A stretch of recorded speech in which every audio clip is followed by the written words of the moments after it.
This podcast was produced by OAR FM Dunedin with support from New Zealand On Air.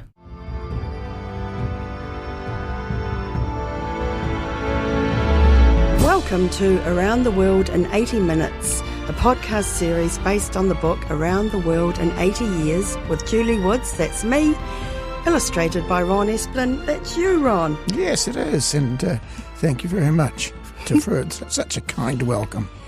In these 8 10-minute episodes, we are going to be covering the 80 countries that artist and adventurer Ron Esplin visited by the time he was 80. This is podcast 3, and we are now into your third decade, Ron, which goes from 1965 to 1974. You met and married Phyllis Chapman and headed away on a 2-year honeymoon, resulting in working in the United Kingdom before you headed off on a 50-day adventure around Europe, visiting many countries, which we will hear about very shortly. You returned home in 1971 when you had your first daughter, Melanie, and bought your first house in Kinsman Street. What is the illustration for this podcast, please? The illustration is Frogner Park in Oslo, Norway, and it's a wonderful, the biggest sculpture park in the world. In this decade, you visited 21 countries. Can you tell us what they are, please? Yes, certainly. Fiji, the United States of America, Mexico, Wales, Norway, Sweden, Denmark, Germany, of course, Luxembourg, Austria, Switzerland, Liechtenstein, France, Vatican City, Monaco, and Spain. Wow, that's quite a list. What you started, of course, with Fiji when you went over by ship again. You chose, I guess that was the way you travelled, and I was going to say in those days, but in 1969 you travelled by ship. Well, that's what's wonderful about it, because it gives you the opportunity to visit countries that are available by sea, whereas if you fly, it tends to be, from land to land, if you like. And you're visiting those countries on the way, which is why you could accumulate so many in a short time. It was your first taste of America? Yes, it was my first taste of America.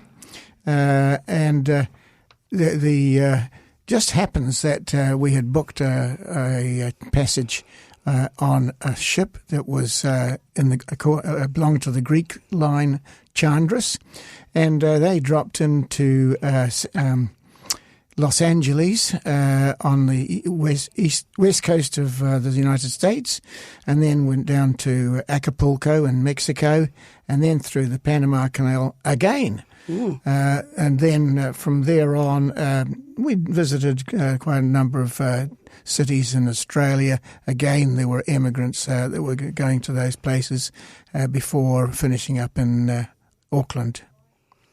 Well, we're heading to the UK, so you spent 2 years there working. What were you doing there? I was working in an electronics shop in Huddersfield in Yorkshire. I went to also, I had written to Marks and Spencer's in London and asked if there were any retail courses. They were very, very generous, and they included me in the Guildford shop for a 3-month stay, just as an observer. I could just walk around wherever I wanted to. I got to know the management very well. The Jewish people owned Marks and Spencer at that time, very welcoming, and they also allowed me to take a course in management at Baker Street, which is their head office.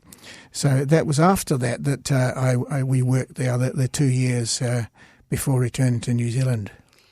You travelled at the end of that working time around Europe, and you've just gone through that extensive list of countries. What what was your favourite? Well, favourite, of course. Well, I think Germany. I really enjoyed Germany because, of course, I was able to converse with the people there.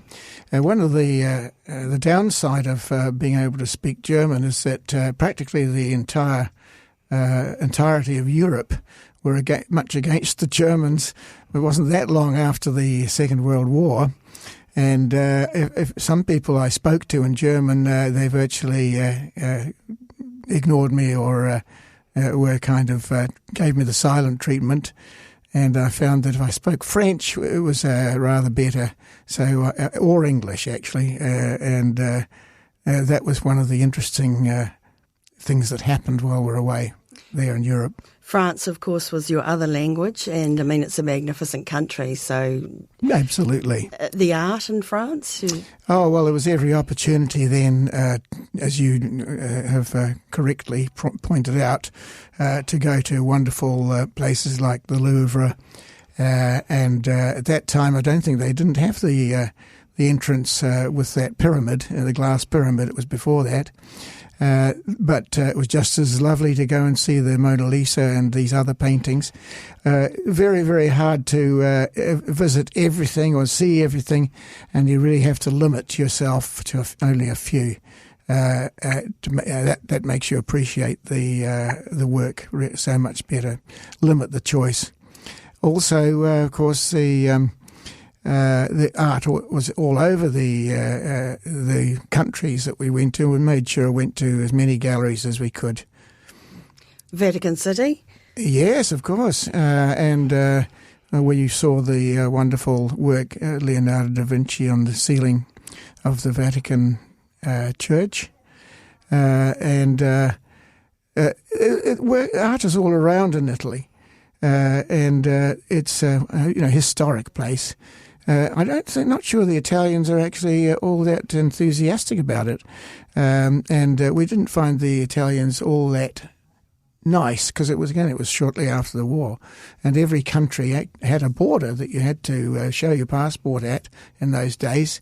So you're constantly being faced with fairly gruff and military type guys that wanted to go through your luggage and wanted to know why you were going here and where you were going from there. But you just had to go with that, and I'm quite pleased we had the chance. One word to describe Liechtenstein? Liechtenstein is mountainous, and it's a beautiful country. It's only small, it's landlocked. And, of course, when we were there, the Belgians, who are right close by, were having some kind of gathering, and they were all dressed in their national costume, very colourful. Andorra? I tried to remember Andorra. It's up high too, isn't it? It is indeed. It is. And, of course, it's a very small country, one of the smallest countries in the world. We had to landlocked as well, and we went up in our car, and I think I bought a bottle of some kind of liqueur, which they're famous for. And I can't remember the name of it, but the bottle didn't last very long, so obviously I enjoyed it very much. Andorra is in amongst the mountains, and it was really. I took the opportunity because I was starting to get greedy about visiting different countries and put them on my list. So Andorra was perfect. That's great. That makes your country count in the end of your third decade at 33. Congratulations. You've been listening to Around the World in 80 Minutes with Julie Woods and Ron Esplin. If you'd like to contact Ron Esplin, you can do so by sending him an email to ronesplinartist@gmail.com or phone or text him on 021 358 082. This is podcast 3 of 8. Look forward to seeing you here for podcast 4. I'm that blind woman, Julie Woods, proud sponsor of Around the World in 80 Minutes. After going blind in 1997, I said why not so many times. I am now a professional speaker, author, advocate and coach. If you're looking for someone to help you or your team turn your no into why not, then why not send me an email to julie@thatblindwoman.co.nz or phone or call me on 021 913 513. Why not?